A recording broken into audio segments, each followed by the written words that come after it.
The Skinstructors Tip of the Week. Take a closer look at your clients' regimens and make sure they're built on the ABCs of skincare.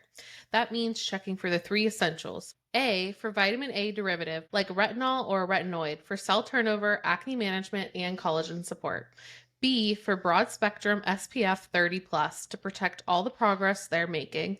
And C, for vitamin C or antioxidant serum to brighten, even tone, and guard against oxidative stress. No matter what their primary concern is, aging, acne, pigmentation, or redness, these ABCs form the backbone of an effective regimen. So your challenge this week, pull up each client's home care plan and make sure they've got their A, B, and C covered.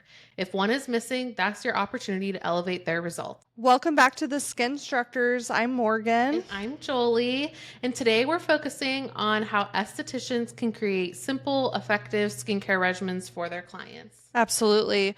Clients are bombarded with products and trends. They show up with bags full of half-used serums, confused about what to use and when.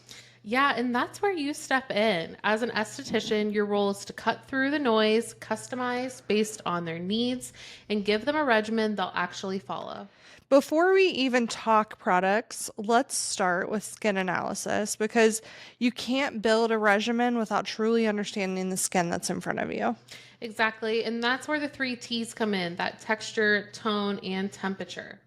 Texture tells you about the surface. Are there rough patches, visible pores, congestion? Tone points to the concerns like pigmentation, redness, or unevenness. And temperature can give you insight into inflammation, circulation, or sensitivity. And combining these with lifestyle questions like their stress, diet, or home care habits is going to give you that foundation to create a regimen that's tailored, not cookie cutter. Once you're done with the analysis, step one is always cleansing. Teach clients why it matters because cleansing is going to set the stage for everything else. Recommend based on their skin type. Gel cleansers for oily, acne-prone skin, creamy for dry or sensitive skin, or even a dual cleansing at night for makeup wearers. And remind them that we don't want them to have that squeaky, tight, clean skin. That indicates that they've stripped their barrier. Yeah, now let's move on to that second step, treat. This is where your professional expertise really makes a difference. Cleansing and sunscreen can be the foundation, but treatments are what help customize a regimen to meet each client's goals.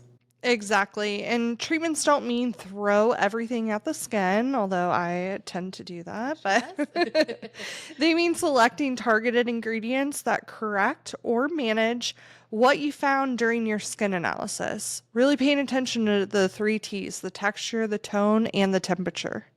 Yeah, I always like to explain it to students or other estheticians like this. Cleansing's your setup, moisturizing's kind of your support, and treatment's your strategy. It's where you're going to take what you discovered in that consultation and help them to design a plan. I love that. And for clients concerned with aging, look for products that stimulate collagen and elastin production or prevent breakdown. Retinoids are your go-to. Retinol, retinol, or prescription tretinoin if they're under a physician's care. These increase cell turnover and improve firmness over time. You can also recommend growth factors or products that help reduce glycation. Glycation hardens collagen fibers, so targeting it helps preserve elasticity in the skin. That's a great point. I think it's really important to know that we all experience glycation. It just depends on to what severity. Yeah. Those growth factors are going to repair damaged skin by acting as messengers that signal skin cells to renew and regenerate. They stimulate the production of new collagen and elastin, which build the skin structure and restores its firmness. This process is going to replace damaged skin cells with healthy ones and improve overall skin health and appearance. And for acne clients, acne is usually about oil and bacteria and buildup. So this is where BHAs like salicylic acid can come in and be a true hero. They're lipid soluble, so they penetrate the pore and help break down that congestion too. You also want to think about retention hyperkeratosis, which is when the skin is holding on to too many dead skin cells. That's where that regular exfoliation comes in, whether it's through AHAs, enzyme masks, or gentle physical options. Mhm. And don't forget about calming agents like niacinamide or sulfur. That's going to help reduce inflammation without over drying the skin. Pigmentation is going to require more of a double approach. So we want them on tyrosinase inhibitors and brightening ingredients. Tyrosinase inhibitors like kojic acid, arbutin, or licorice root actually help to slow down melanin production process. That keeps the dark spots from forming in the first place. Then, when it comes to brightening agents, for example, vitamin C, azelaic acid, tranexamic acid, those are going to help lift what's already there. But always pair this plan with SPF education or that pigment cycle just resets. Clients concerned with dryness usually means the barrier needs rebuilding. Start with hydrators like hyaluronic acid and glycerin that are going to pull water into the skin. Then seal it with some ceramides, those fatty acids, or urea, all of which are going to strengthen that lipid barrier so that hydration stays put. Yeah. And if a client's skin is severely dry, don't overload it with actives. Sometimes their treatment step is simply just building up that barrier until the skin is resilient enough to handle other goals. Typically, after 4 to 6 weeks, or once the client has gone through a keratin maturation cycle, their tolerance will build, and then you can start incorporating some actives into their regimen. Redness often signals underlying inflammation, whether it's temporary irritation or chronic condition like rosacea. In these cases, your treatment strategy must focus on calming, strengthening, and protecting. Exactly. You want to avoid overly stimulating actives at first and instead focus on anti inflammatory ingredients, things like beta glucan, green tea extract, oat, chamomile, and niacinamide. These are not only going to help calm the skin, but they're going to help reinforce barrier function. And with rosacea prone clients, education is just as important as product selection. Triggers like heat, spicy foods, alcohol, or overexfoliation can worsen flare ups. So, helping clients recognize and avoid these triggers is going to be part of that regimen. Yeah. And product wise, stick with fragrance free, minimal ingredient formulas. Less is more here. A gentle cleanser, a barrier repair moisturizer, and a sunscreen formulated for sensitive skin may be all they can tolerate at first. Then, once the skin is stable, you can start to introduce supportive actives as needed to start combating excess oil production. Yeah, we have an entire episode dedicated to treating rosacea clients if you'd like more information. Mhm. And the last concern is for clients with roughness or visible pores. And these clients can benefit from controlled exfoliation. AHAs like glycolic and lactic acid work beautifully to dissolve dead skin and smooth the surface. Absolutely. And then over time, those retinoids are going to refine the appearance of pores by normalizing that cell turnover. Yeah. And this is where in clinic treatments like hydrofacial or light chemical peels can complement home care perfectly. So, step two is all about matching the right ingredients to the right client. You're not giving everyone the same serum, you're prescribing a treatment strategy based on their needs. And remember, start simple, add slowly, and educate your client along the way. Treatments are powerful, but only if they're used consistently and correctly. Mhm. So that's the treatment step. It's where your customization really shines. You identify the client's top concern and then select the right category of ingredients to address it. Now let's talk about the most important daily product, your sun protection. And this isn't just a step, it's what makes everything else in the regimen actually work. Without that SPF, all those serums and treatments we just talked about, your retinol, your brightening products, your exfoliants, they're fighting an uphill battle. Sun exposure not only undoes their progress, it actually accelerates aging, pigment, and barrier damage. Yeah, think of SPF as prevention and preservation.